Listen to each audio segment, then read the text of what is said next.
बेटा ये क्वेश्चन के अंदर, रेगुलेशन के अंदर ये एंट्री सबसे इंपॉर्टेंट है। पिछले कई सालों में ये एंट्री बार बार रिपीट हो रही है। एंट्री क्या है? आपके पास बैलेंस शीट में डेटर दे रखा है 80,000 रुपीज का, और उस पर पुराना प्रोविजन आपने पहले से क्रिएट कर रखा है 8,000 सॉरी। एडजस्टमेंट में दे रखा है बैड डेप्ट अमाउंटेड टू ₹5,000। 5,000 आपके बैड डेप्ट हो गए। And the provision for doubtful डेप्ट to be created at same existing rate, जो पुराना रेट है उसी रेट पे हमें नया प्रोविजन फिर दोबारा बनाना है। अब ये एग्जिस्टिंग रेट क्या है? एग्जिस्टिंग मतलब होता है जो पुराना रेट है। आप देखिए यहाँ पे 80,000 का डेटर है और 80,000 पे आपने प्रोविजन कितना बना रखा है? 8,000। तो अगर आप इसका परसेंटेज क्रिएट करें, कैसे परसेंटेज निकालेंगे यहाँ पे? तो percentage of provision for bad डेप्ट। तो आपको क्या करना है बेटा? प्रोविजन आप ऊपर रखिए, डेटर जितना भी आपने उसको नीचे रखना है इंटू 100। तो अगर आप इसको सॉल्व करेंगे तो देखिए ये कितना आ गया? ये आ गया 10%। तो हमारा एग्जिस्टिंग रेट है 10%, यानी पुराना जो डेटर पे हमने प्रोविजन बना रखा है वो 10% के रेट से बना रखा है। तो ये एग्जिस्टिंग रेट आपका मतलब, एग्जिस्टिंग रेट मतलब क्या हो गया? 10%। ठीक है, 10% का आपका एग्जिस्टिंग रेट है। अब वो कह रहा है 5,000 आपका बैड डेप्ट हो गया। सबसे पहले एंट्री समझिए, जब भी आपका बैड डेप्ट हो जाएगा तो पहली एंट्री क्या होगी? बैड डेप्ट अकाउंट डेबिट टू डेटर। आंख मीच गई ये एंट्री आप पास कर दीजिए पूरे एडमिशन पार्टनरशिप में। जब भी अगर आपको एडजस्टमेंट में बैड डेप्ट दे रखा है तो पहली एंट्री आपको यही करनी है, बैड डेप्ट अकाउंट डेबिट टू डेटर्स।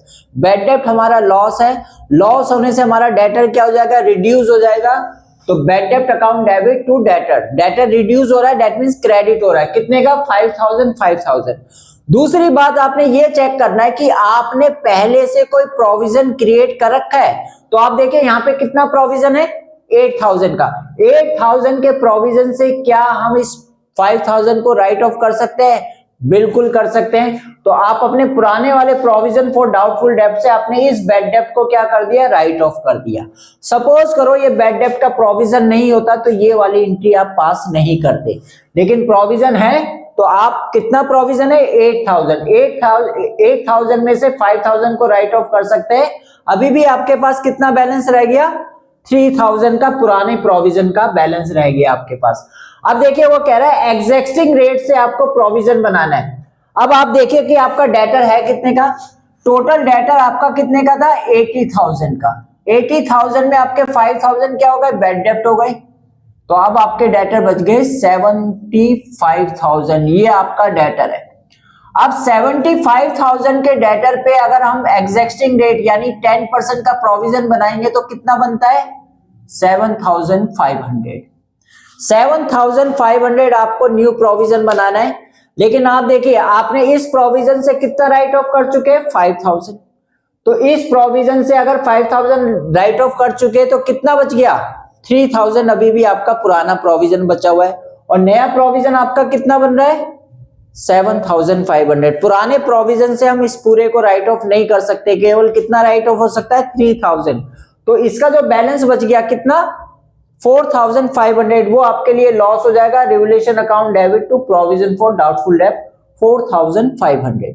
अब रिवोल्यूशन अकाउंट के डेबिट साइड में आपको क्या दिखाना है? केवल प्रोविजन फॉर बैड डेप्ट दिखाना है, प्रोविजन फॉर बैड डेप्ट्स। और वो भी कितना अमाउंट दिखाना है?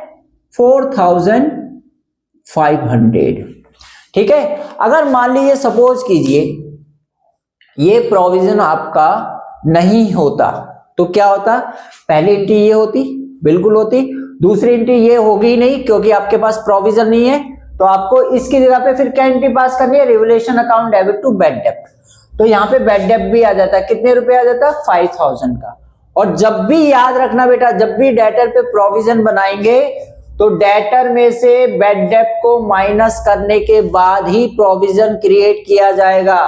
तो 80,000 में 5,000 लेस करने के बाद 7,500 का 75,000 का जो भी रेट ऑफ प्रोविजन होगा उसके हिसाब से आप प्रोविजन क्रिएट करेंगे। यहाँ पे एग्जिस्टिंग डेट का तो एग्जिस्टिंग डेट ऐसे निकलता है, ठीक है। इसको निकालने के बाद 7500, मान लीजिए आपका ये प्रोविजन नहीं होता तो आप फिर प्रोविजन फॉर डाउटफुल डेब्ट के 7500 भी यहीं पे आता, बैड डेब्ट के भी 5000 आ जाते और 7500। लेकिन यहाँ पे क्या है, 8000 में से हमने 5000 राइट ऑफ कर दिया, अभी बैलेंस कितना बचा हुआ है इसमें 3000, और नया प्रोविजन कितना बना है 7500। इस 7500 से इस बैलेंस के 3000 को राइट ऑफ करेंगे, 4500 आपका नेट लॉस है जो रिवोल्यूशन के डेबिट साइड में आएगा। बेटा बहुत ही इंपॉर्टेंट एडजस्टमेंट है, प्लीज इस एडजस्टमेंट को अच्छी तरह से रट लीजिए, एग्जाम में आने के चांसेस है इसके। ओके सर ये एडजस्टमेंट मेरे को बहुत परेशान कर रही है। कोई बात नहीं बेटा, अभी इसका सॉल्यूशन आपको बताते हैं। देखिए इसमें दे रखा है डेटर आपके पास है 20,000 की और उस पे आपने प्रोविजन बना रखा है 400 का, और नीचे एडजस्टमेंट में दे रखा है दैट प्रोविजन फॉर डाउटफुल डेब्ट should be 5% on सन्डी debtors and provision for discount on debtors be made at 2%। आपने 11th क्लास के अंदर भी फाइनल अकाउंट विद एडजस्टमेंट वाले में इस टाइप की एडजस्टमेंट को आपने कई बार सॉल्व किया होगा। अब यह है रिटायरमेंट का क्वेश्चन या एडमिशन का क्वेश्चन या डेथ के क्वेश्चन में अगर मान लीजिए ये एडजस्टमेंट आपके पास आती है तो आप इसको किस तरह सॉल्व करेंगे। तो देखिए सबसे पहले जब आप अपने डेटर पर 5% का प्रोविजन बनाएंगे तो 20,000 का 5% का प्रोविजन कितना बनता है, 5% बनता है 1000 रुपीज। कितना बनता है 1000 रुपीज। 1000 का आपने प्रोविजन बनाया और पहले से कितना प्रोविजन बना हुआ है 400। नया प्रोविजन आपका कितना है 1000 और पहले से प्रोविजन कितना बना हुआ है 400। तो डेट मींस आपको न्यू प्रोविजन कितना एक्सेस हुआ यहाँ पे 600 का।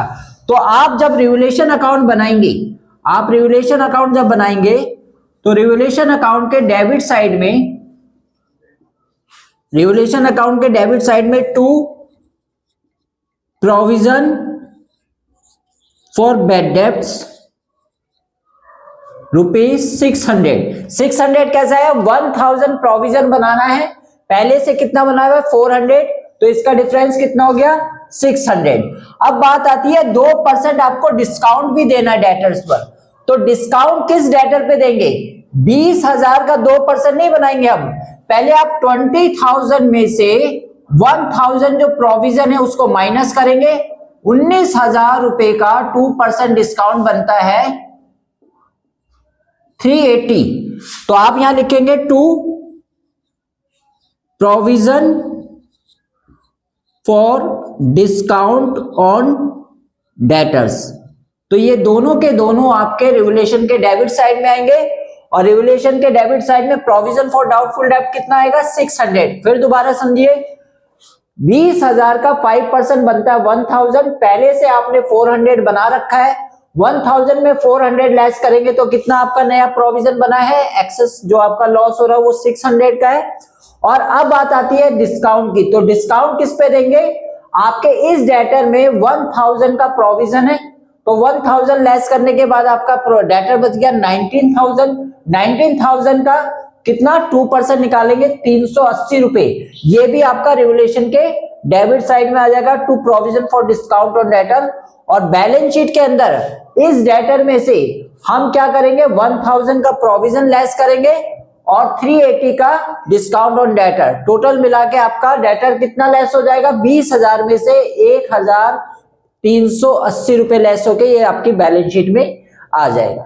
अगर आप इसकी जर्नल एंट्री करना चाहेंगे तो जर्नल एंट्री होगी revolution account debit to provision for doubtful डेब्ट to provision for discount on debtor. Doubtful डेब्ट में कितना आएगा 600 और provision for discount on debtors पे 380, टोटल मिला के 980 रुपए आपका रिवोल्यूशन के डेबिट साइड में आ जाएगा। बेटा ये एडजस्टमेंट देखिए बहुत ही इंपॉर्टेंट एडजस्टमेंट है। रिवोल्यूशन करते समय एडमिशन पूरी पार्टनरशिप में अगर आपको लिखा हो कि बिल्डिंग वाज ओवर वैल्यूड, कोई भी एसेट्स अगर ओवर वैल्यूड दे रखी है तो दो तरीके से ओवर वैल्यूड होती है, बाय द वैल्यू से, बाय द परसेंटेज से। अगर वैल्यू से ओवर वैल्यूड है, अगर कोई अमाउंट से ओवर वैल्यूड है तो वो अमाउंट आपके लिए लॉस होगा। क्या होगा? लॉस, क्योंकि एसेट्स आपकी ओवर वैल्यूड है। जो एसेट्स यहां दिखा रखी है रियल में उसकी वैल्यू उतनी नहीं है जितनी आपने दिखा रखी है। सॉरी, अगर यही बिल्डिंग ओवर वैल्यूड हो जाती है बाय परसेंटेज, जैसे यहां दे रखा है कि building was over valued bye 20%, तो ये आप ये मत सोचिए कि ये आपका प्रॉफिट है, ये आपका लॉस है। अब कैसे कैलकुलेट करेंगे? पहले बिल्डिंग की वैल्यू लिखिए, कितनी है बिल्डिंग? 3 लाख की, और ओवर वैल्यूड है 20% से, तो 20 ऊपर रखिए और नीचे 100 प्लस 20, 100 प्लस 20 करके देखेंगे। ओवर वैल्यूड में 100 में प्लस कर देना है, और अगर अंडर वैल्यूड होगी तो 100 में से आपको माइनस करना है। जब भी कोई assets over valued by percentage हो, assets over valued by percentage हो, liabilities over valued by percentage हो, तो जितना भी परसेंटेज ओवर वैल्यूड है वो ऊपर रखेंगे और 100 में उसे प्लस करना है ओवर वैल्यूड में। अगर अंडर वैल्यूड है, सबसे इंपॉर्टेंट बेटा गलती करते हो आप लोग, अंडर वैल्यूड में आपको 100 में से उसको माइनस करना है। जैसे 20% ओवर वैल्यूड की जगह 20% अंडर वैल्यूड होता तो 100 माइनस 20 करते। ठीक है, फिलहाल यहाँ पे हमारी कितनी है ये बिल्डिंग? 3 लाख का आप निकालेंगे 20/120, जिसको काटने पे आएगा 6 और 6 को इससे डिवाइड करने पे आएगा 50,000। कितना आएगा? 50,000। तो इसकी अगर हमें जर्नल एंट्री करनी है, क्योंकि ये आपके लिए प्रॉफिट नहीं है, आपकी बिल्डिंग जो रियल में है वो 3 लाख जो दिखा रखी है बैलेंस शीट में, उसकी रियल वैल्यू 50,000 से कम है, तो ये आपके लिए लॉस है। लॉस हमेशा रिवोल्यूशन अकाउंट के डेबिट साइड में आएगा, तो एंट्री क्या होगी? Revolution account debit to building account, और इसका अमाउंट आपका कितना आएगा? 50,000 रुपीज। अगर यही बिल्डिंग कहता है 50,000 से ओवर वैल्यूड है तो वही 50,000 यहां पे दिखा देते हैं। अगर ये बिल्डिंग अंडर वैल्यूड होगी तो बेटा 20/100 माइनस 20। एसेट्स का ओवर वैल्यूड लॉस होता है, एसेट्स का अंडर वैल्यूड प्रॉफिट होता है। लायबिलिटीज का अपोजिट होता है, अगर लायबिलिटीज ओवर वैल्यूड है तो वो प्रॉफिट है, और लायबिलिटीज अगर अंडर वैल्यूड है तो वो लॉस है। परसेंटेज चाहे एसेट्स का हो चाहे लायबिलिटीज का, इसी तरह से कैलकुलेट करेंगे। अगर ओवर वैल्यूड है, ओवर वैल्यूड है तो आपको क्या करना है, और अंडर वैल्यूड होगा, अंडर वैल्यूड है तो आप एसेट्स की वैल्यू इनटू परसेंटेज अपॉन में 100 माइनस परसेंटेज, इस तरह से करना है, और ओवर वैल्यूड में प्लस, अंडर वैल्यूड में माइनस। ठीक है, नोट कीजिए बेटा ये।